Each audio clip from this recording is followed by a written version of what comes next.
ibinebentang expired at smuggled na grocery items. Yan ang nabisto sa magkahiwalay na operasyon sa Tarlac at Bulacan. Bukod pa yan sa milyong-milyong pisong halaga ng botsa na galing umanong China.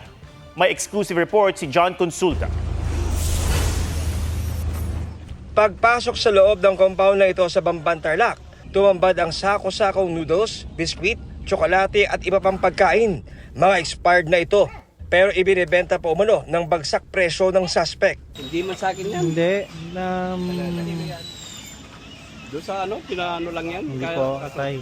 Nung ilang linggo na po namin kayong minamanmanan. Hindi naman po namin kayo pupuntahan dito.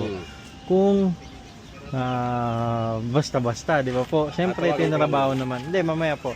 Tinrabaho na rin po namin kayo.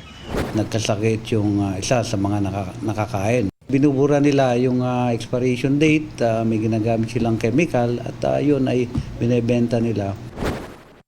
Sa hiwalay na operasyon sa isang warehouse sa Marilao, Bulacan, nasamsam ang sako-sakong noodles, mga sakap sa pangluto at hot meat o botsa na galing umanong China. Tinatayang nasa 5 milyong pisong halaga ang smuggled o poslit na karne. Arestado ang isang Chinese na wala pang pahayag. Ayon sa Police Regional Office 3, lubhang delikado ang mga pagkaing expired na kanilang na-recover mula sa kanilang dalawang magkahiwalay na raid.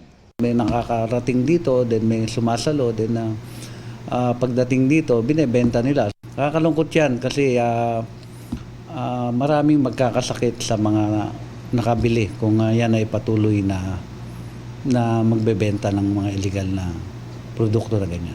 John Consulta, GMA News.